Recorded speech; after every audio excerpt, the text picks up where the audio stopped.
estudante, como você está?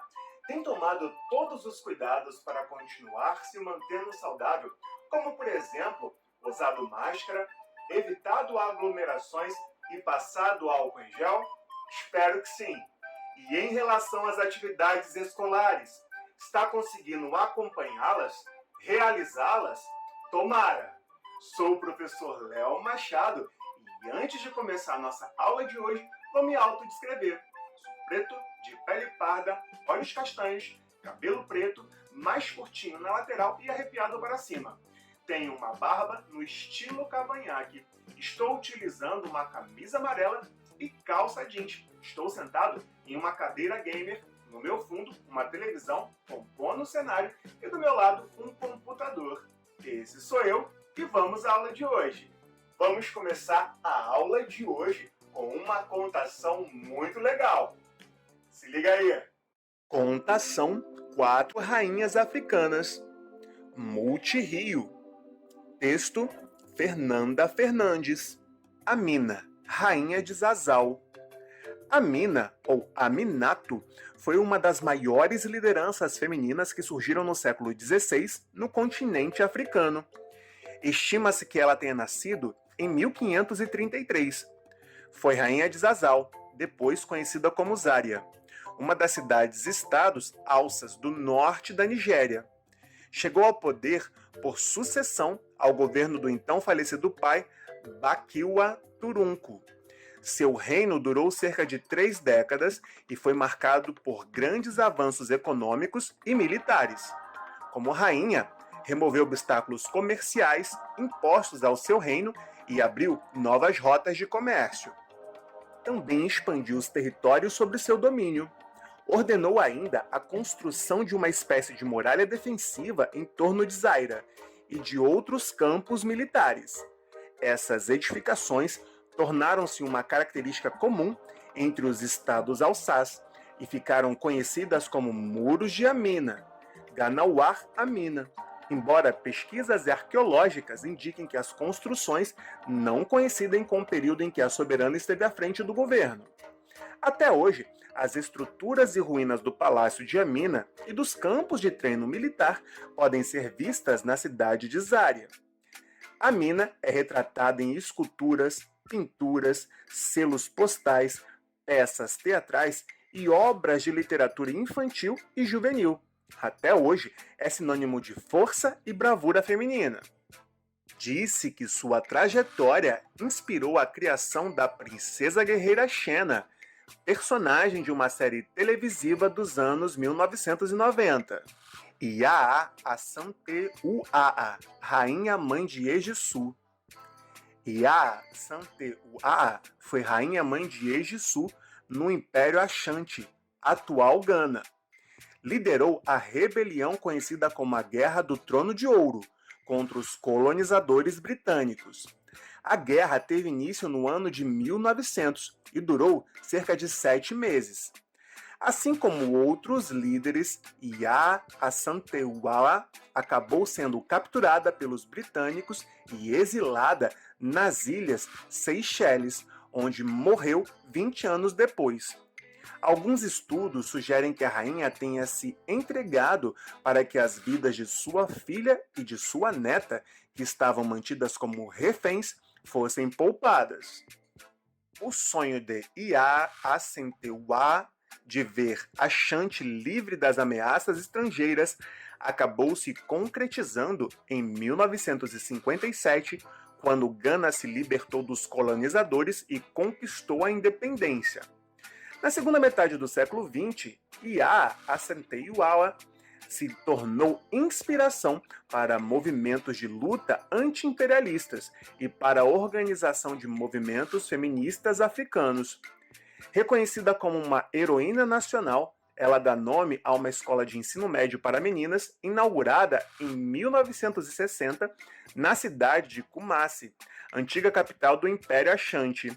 Em 2000, 100 anos após a guerra contra os britânicos, um museu dedicado à soberana foi inaugurado no vilarejo de Kuasso, próximo à cidade de Ejisu. Ranavalona I, rainha do reino de Imerina.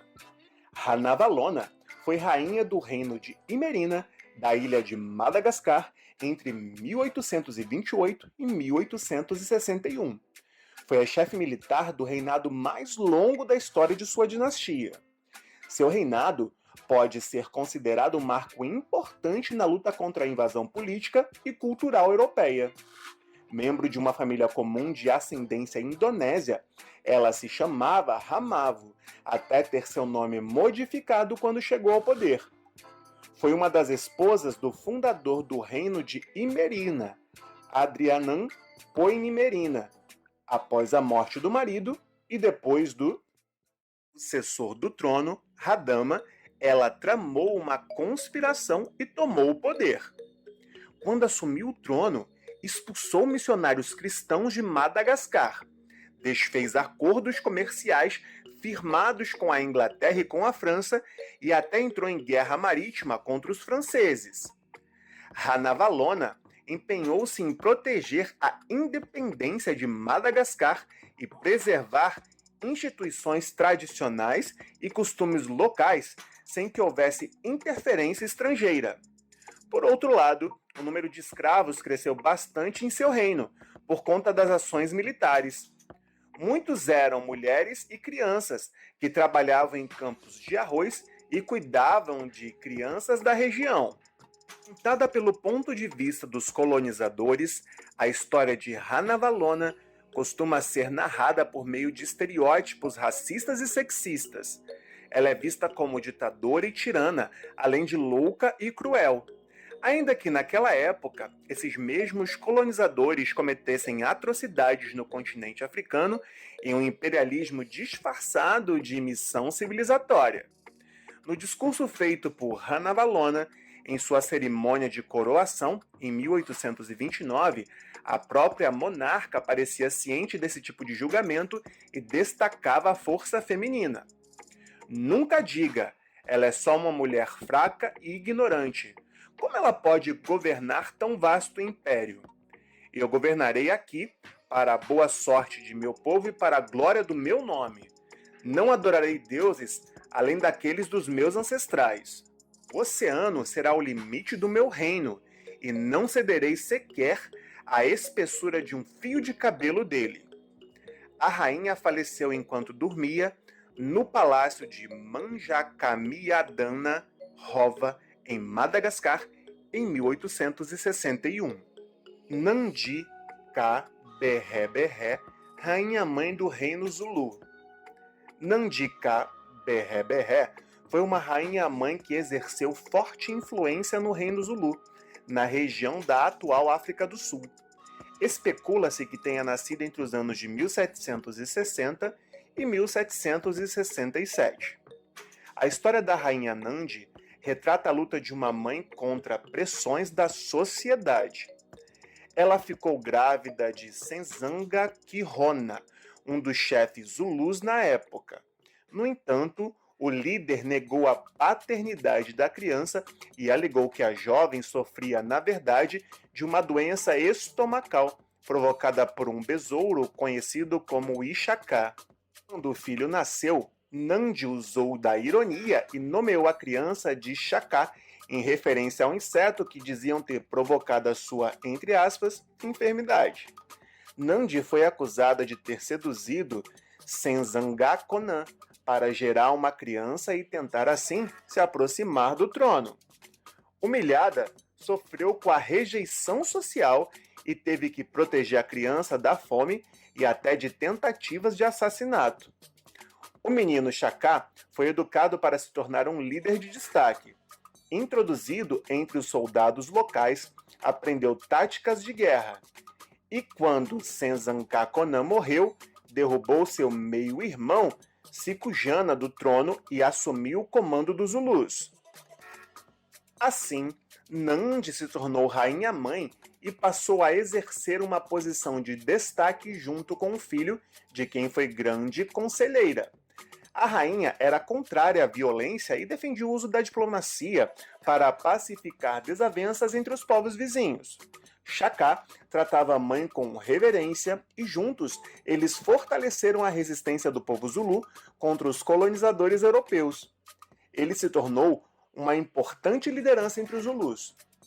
Quando Nandi morreu, em 1827, por complicações intestinais, o reino entrou em um longo período de luto, conhecido como Isililo Sikan Nandi, ou o luto pela morte da rainha Nandi.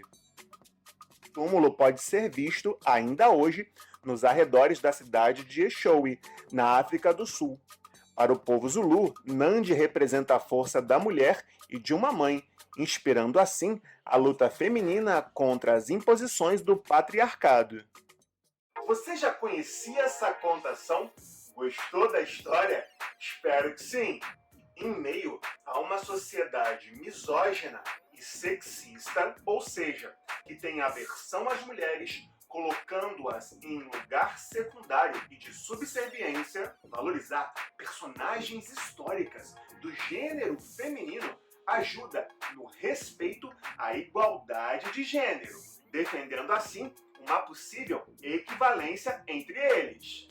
A história da África, por exemplo, que é conteúdo inclusive previsto pela Lei 11.645/2008, é repleta de mulheres que tiveram uma enorme importância e até hoje são símbolo de resistência e consideradas grandes heroínas, rainhas, guerreiras e importantes lideranças de seus povos. As mulheres, vistas em nossa aula, conquistaram poder e respeito, romperam tradições e lutaram contra invasores europeus. Representatividade importa.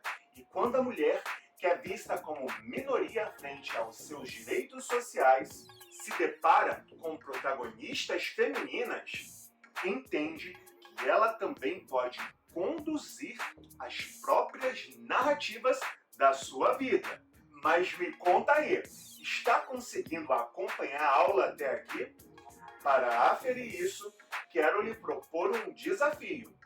Vou lançar algumas perguntas e dentro de um tempo estipulado, você tentará encontrar a resposta correta que tem relação com o conteúdo visto até aqui. Vamos lá? Se liga aí. Qual das rainhas inspirou a criação da personagem Xena, a princesa guerreira? Opção A, Yaa Asanteiya. Opção B, Ranavalona I. Opção C, Amina. Opção D, Nandi Kaberré.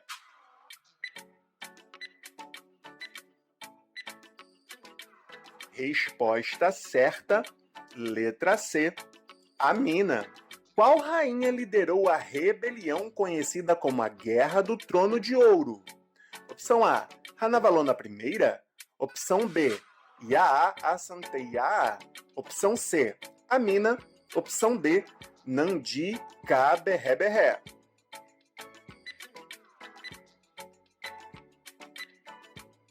Resposta certa, opção B, Yaa Asanteiya. Qual rainha reinou no reino de Imerina, na ilha de Madagascar? Opção A, Nandi Kaberré. Opção B, Amina. Opção C, Yaa Asanteiya. Opção D, Ranavalona I.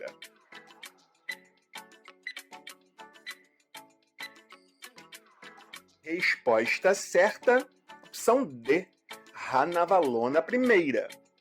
Quem foi a rainha-mãe do reino Zulu? Opção A, Nandi Kaberré. Opção B, Amina. Opção C, Yaa Asanteiya. Opção D, Ranavalona I.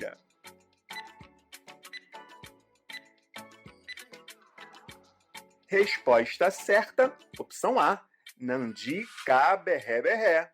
E aí, como você foi nesse exercício? Espero que tenha se saído bem. Vamos chegando então ao final da aula de hoje. Espero que você tenha gostado.